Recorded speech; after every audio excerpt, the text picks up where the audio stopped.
كلها ثم عرضهم على الملائكة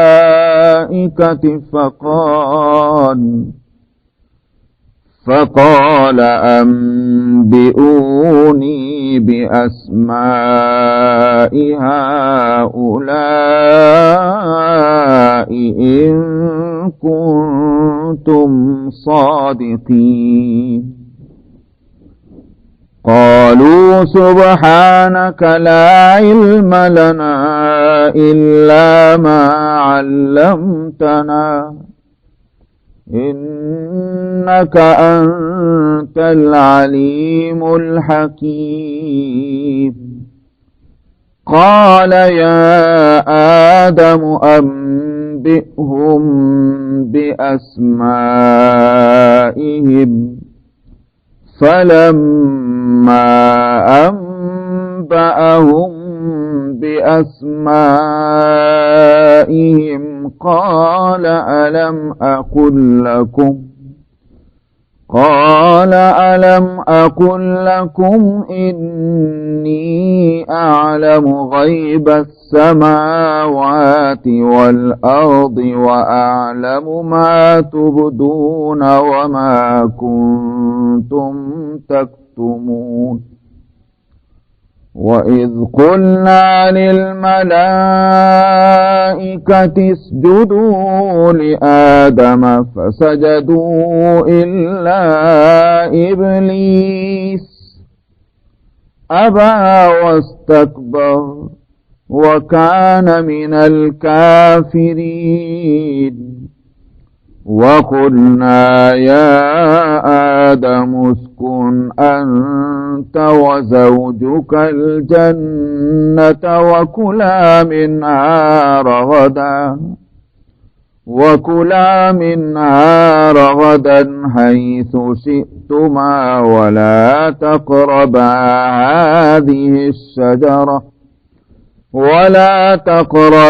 هذه الشجرة فتكونا من الظالمين فأزلهما الشيطان عنها فأخرجهما مما كانا فيه وقلنا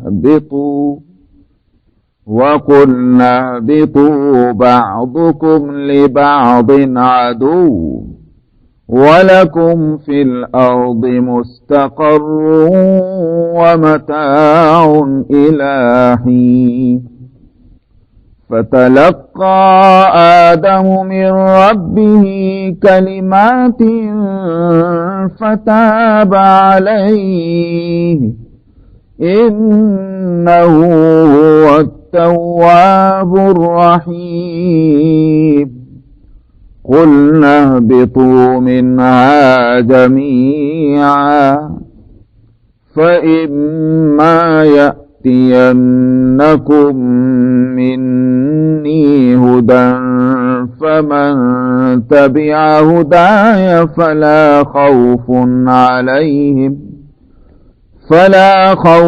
عليهم ولا هم يحزنون والذين كفروا بآياتنا أولئك أصحاب النار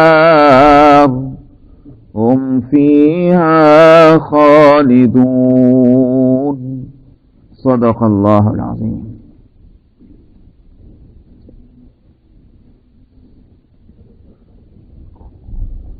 گزشتہ آیت میں آیت نمبر 27 میں فاسقین کی تعریف کی تھی.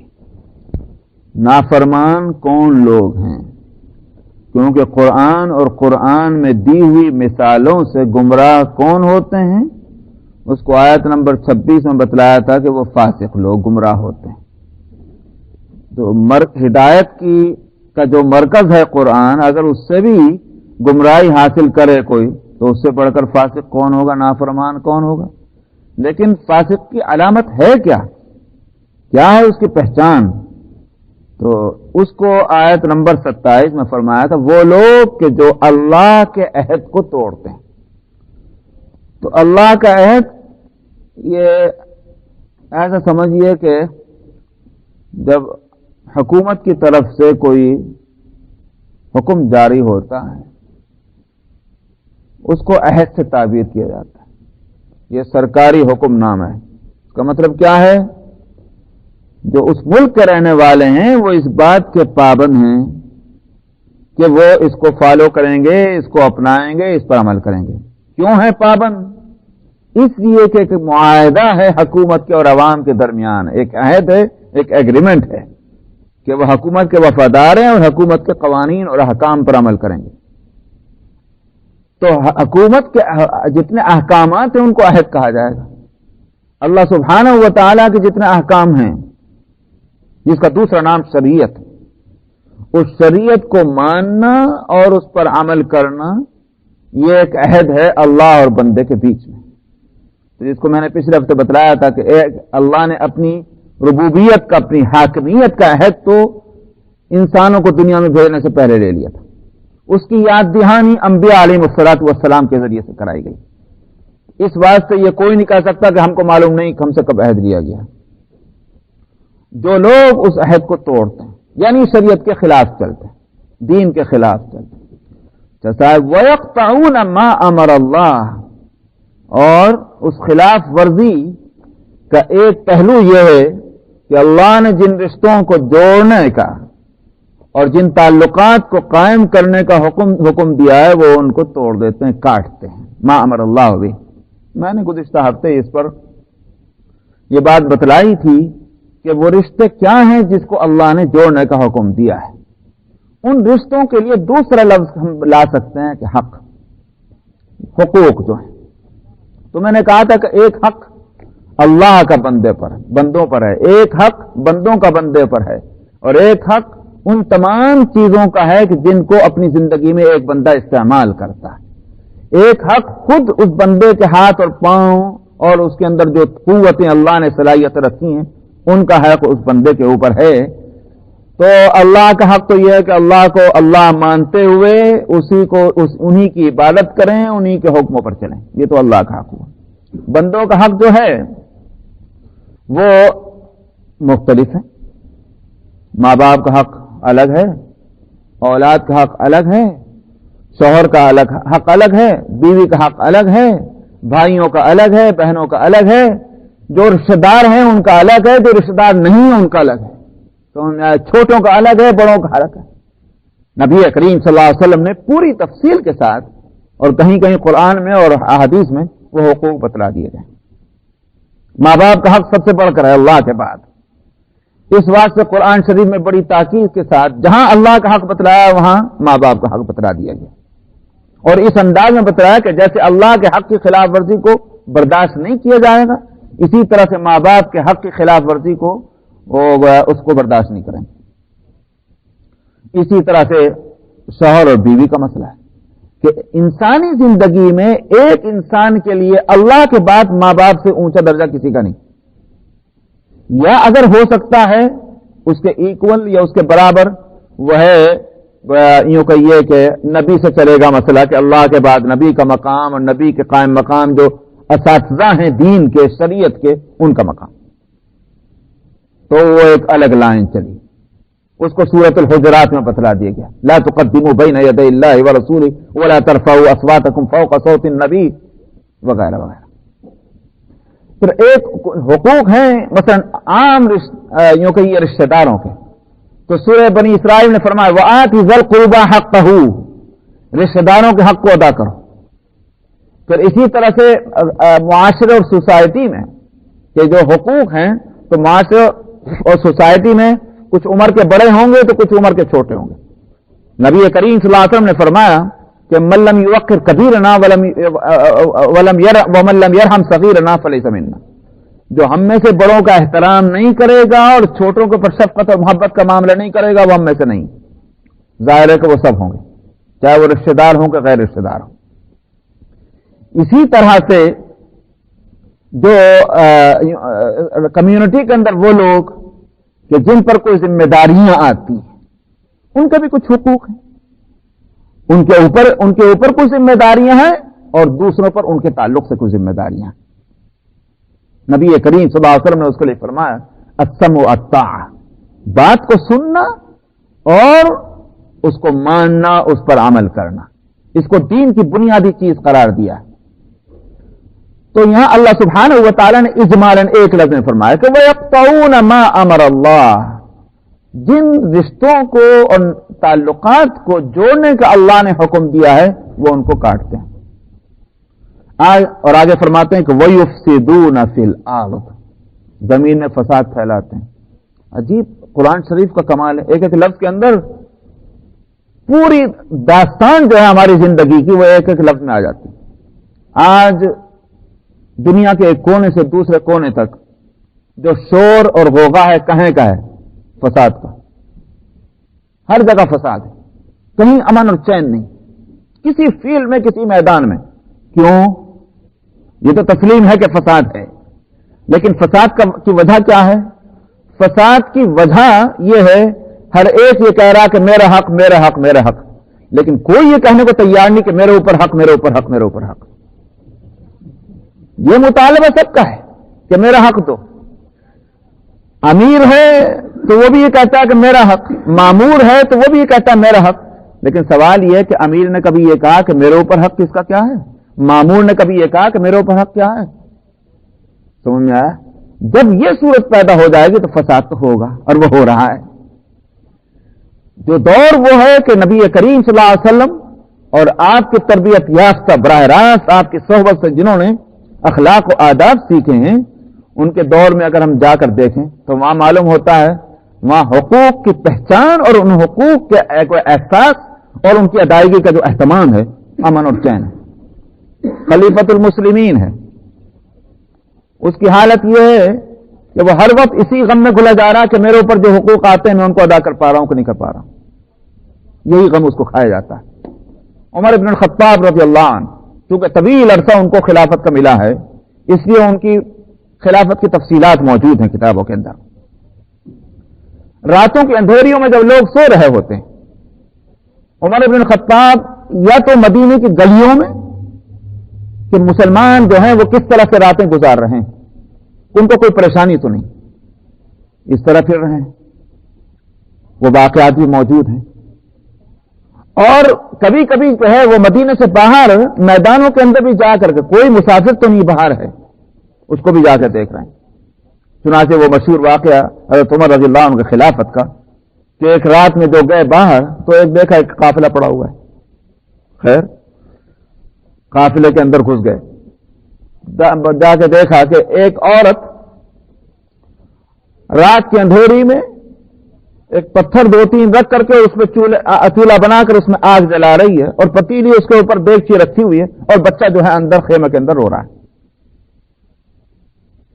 پوچھا جا کر یہ بچہ کیوں رو رہا ہے؟ تو موجود ہے تو یہ بچہ تیرا ہے تو رو کیوں رہا ہے؟ تو کیا کر رہی ہے؟ اس نے کہا کہ میں کیا کر رہی ہوں، میں اس بچے کو بہلانے کی فکر میں ہوں، اور میں اس کو کہہ رہی ہوں کہ ابھی صبر کر ملے گا کھانے کو۔ تو کیا بھوک سے رو رہا ہے؟ کہ ہاں بھوک سے رو رہا ہے۔ تو اس میں کیا ہے؟ اس میں تو کچھ بھی نہیں۔ اس پہ اس نے کہا کہ اس نے عمر کا نام لیا کہ میں کیا بتاؤں، یہ عمر کی خلافت کا زمانہ ہے کہ ہمارا بچہ بھوکا ہے اور میں اس کو بہلا رہی ہوں۔ اس کو پتہ نہیں کہ یہ عمر ہے، اس کو تصور بھی نہیں تھا کہ میری بات عمر ہی سے براہ راست ہو جائے گی۔ وہ دور ہے کہ میں پہلے ہی بتایا تھا، یمن سے لے کر کے اور ترکی کے بارڈر تک اسلام پہنچ چکا ہے۔ اتنی بڑی ٹریٹوری اور خلافت کا ایک گویا ذمہ دار اعلیٰ وہ ایک عورت سے بات کر رہا، اور عورت کہہ رہی کہ عمر ذمہ دار ہے ان ساری چیزوں کا۔ عمر وہاں سے واپس آتے، یوں نہیں کہتے تیری زبان کھینچ لوں گا، تجھے گستاخ بولنے کی بھی یہ ہمت کہاں سے ہوئی؟ کچھ نہیں۔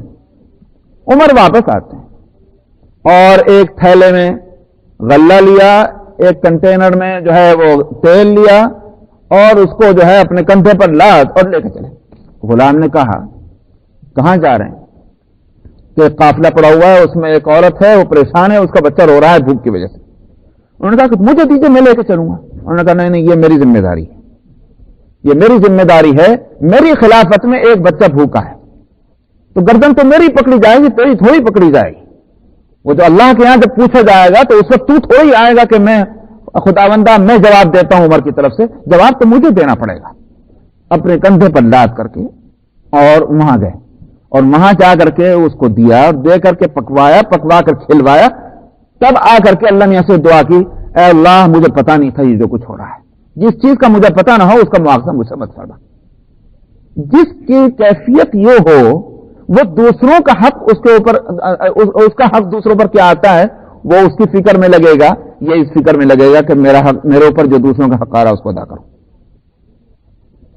تو میں نے کہا کہ امیر اپنی جگہ جو ہے، چنانچہ حضرت عمر کا واقعہ ہے کہ حج کے زمانے میں یہ 10واں سال ہے ان کی خلافت کا، حج کو گئے اور مینا کے میدان میں لیٹ کر کے، اور وہ بھی لیٹے کس طرح سے، خلیفۃ المسلمین خالی زمین کے فرش پہ، اور اسے ریتے کو سمیٹ کر، یہ حدیث کی کتاب میں یہ اسی طرح لکھا ہوا ہے، اپنے ہاتھوں سے ریت کو اکٹھا کر کے اور اس کو اونچا کر کے اس کو تکیہ بنا لیا اور لیٹ گئے، اور لیٹے لیٹے ہاتھ آسمان کی طرف اٹھا کر کے، خداوندہ اب میں کمزور ہو گیا ہوں اور رعایا میری بہت بڑھ گئی اس ملک کی، لہذا اب ذمہ داریاں اٹھانا بہت مشکل ہو رہا ہے، لہذا مجھے اٹھا لے۔ آج تو صورت یہ ہے کرسی کا جب مزہ لگ جائے تو وہ چھوٹتا ہی نہیں، سمجھ آئے؟ عمر نہیں چاہیے اس کے واسطے، لیکن عمر جو ہیں وہ خود اللہ سے درخواست کر رہے ہیں اب کام بہت بڑھ گیا ہے، اب میں کمزور ہو گیا ہوں، مجھے اٹھا لے. اسی سال حضرت عمر کا انتقال ہوا ہے. تو یہ احساس حق کا. اسی طرح سے میں نے کہا کہ بھئی جو مامور ہیں ان کا کیا ہے؟ مامور کبھی یہ سوچنے کو تیار نہیں کہ ہم مامور ہیں، بلکہ وہ امیر سے بڑھ کر امیر بننا چاہتے ہیں. آج ہماری سوسائٹی میں جو بگاڑ ہے وہ اس لیے کہ میں سوچتا ہوں کہ میں امیر ہوں اور آپ سوچتے ہیں کہ میں امیر ہوں. اب ہر ایک امیر بن رہا ہے تو پھر وہ ایک دوسرے کی بات سنے گا کون؟ امیر ہوگا ظاہر ایک ہوگا یا دو بھی ہیں، باقی تو معمور ہی ہونے ہیں. امیر کی ذمہ داری کچھ ہے اور معموری کی ذمہ داری ہے. حقوق پہچانے جائیں اور ان کو ادا کیا جائے تو فساد کا سوال ہی پیدا نہیں ہوتا. وَيُفْسِدُونَ فِي الْأَرْضِ، اللہ کے جن رشتوں کو جوڑنے کا اللہ نے حکم دیا وہ ان کو کاٹتے ہیں اور پھر اس ذریعے سے زمین میں فساد پھیلاتے ہیں. فرمایا اولئک هم الخاسرون، اس فساد کے نتیجے میں نقصان کوئی ہمارا تھوڑی ہوتا ہے. ہماری سلطنت میں کیا بگاڑ آ رہا ہے؟ سمجھ میں آیا؟ زمین اپنی جگہ، آسمان اپنی جگہ، ہمارے اپنی جگہ چل رہی، سمندر اپنی جگہ موجیں مار رہا ہے. سمجھ میں آیا؟ ہماری سلطنت میں اس سے کوئی نقصان واقع نہیں ہوا تمہاری فساد پھیلانے سے، یہ تمہارا خود اپنا نقصان ہے. فرمایا اولئک هم الخاسرون، یہ لوگ خسارے میں ہیں. ایک حق کو مارنے والا تھوڑی دیر کے لیے وہ خوش ہو جاتا ہے کہ میں نے وہ تیر مارا ہے کہ مزہ آ گیا. سمجھ میں آیا؟ وہ نہیں سمجھتا کہ میں نقصان میں، وہ سمجھتا ہے میں فائدے میں ہوں. لیکن اللہ سبحانہ و تعالیٰ فرما رہے ہیں نقصان میں ہیں یہ لوگ جو حقوق کو مار رہے ہیں. تو یہ تعریف ہوئی فاسقین کی. آگے فرماتے ہیں کیف تکفرون باللہ، تم اللہ کا کفر کرتے کیسے ہو؟ ایک تو پیچھے کے رکوع میں بتلایا گیا تمہارا خالق اللہ، تمہارا رب اللہ جس نے تم کو وجود بخشا اور اس زندگی کا ساز و سامان اس نے مہیا کیا. اتنی بڑی منعم ہستی کا کہ تم کو کیا کرنا چاہیے؟ تمہیں اس کی عبادت کرنی چاہیے، اس کی اطاعت کرنی چاہیے، اس کے سامنے سر جھکانا چاہیے، اس کے احسانات کا اعتراف تم کو کرنا چاہیے. یہ تو پچھلے رکوع کا حاصل ہے. اب رکوع ختم ہونے کے وقت میں دو اور مزید چیزوں کی طرف اشارہ ہے.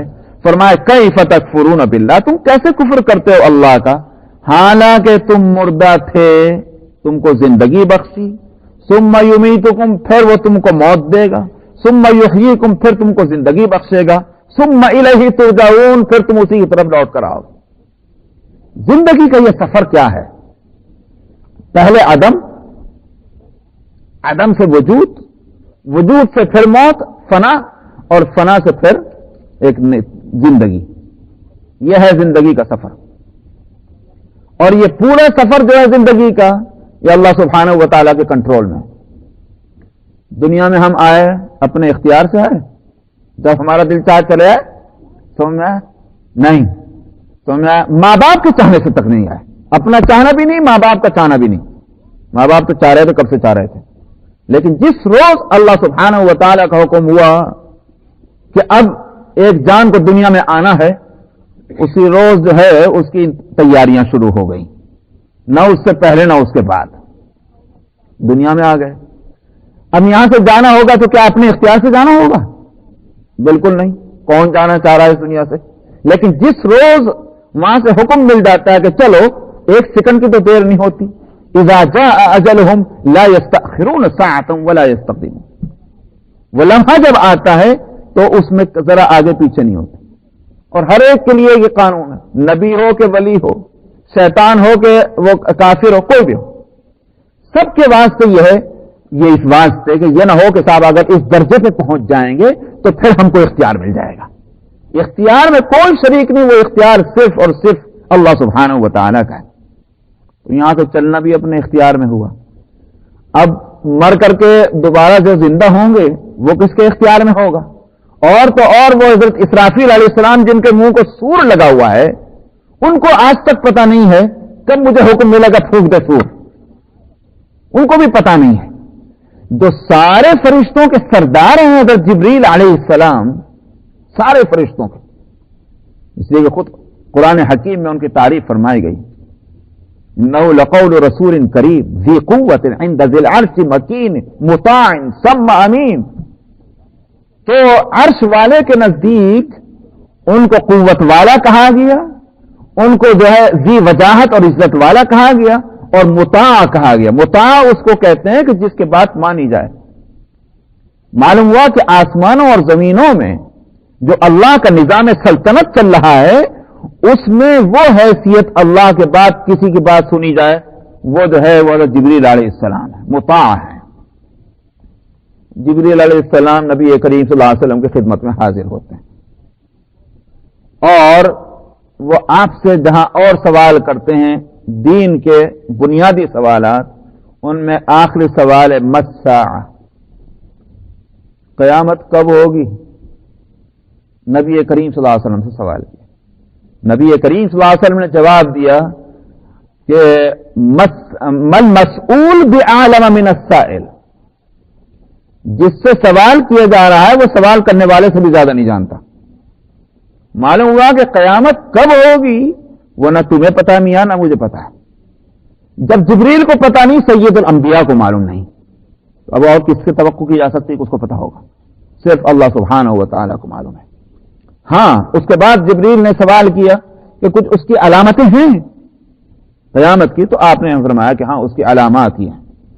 وہ اس لیے سوال جواب ہو رہا تھا تاکہ سننے والوں کو ان سوالات اور اس کے جوابات معلوم ہو جائیں۔ آپ نے فرمایا بھی بعد میں کہ آدھا جبریل اتاکم یعلمکم دینکم، یہ جبریل تھے جو اس لیے آئے تھے تاکہ تم کو دین کی باتیں سکھلا جائیں سوال کی صورت میں۔ تو میں نے عرض کیا کہ مر کر دوبارہ جب کب زندہ ہوں گے کسی کو معلوم نہیں، وہ بھی اللہ کے اختیار میں ہے۔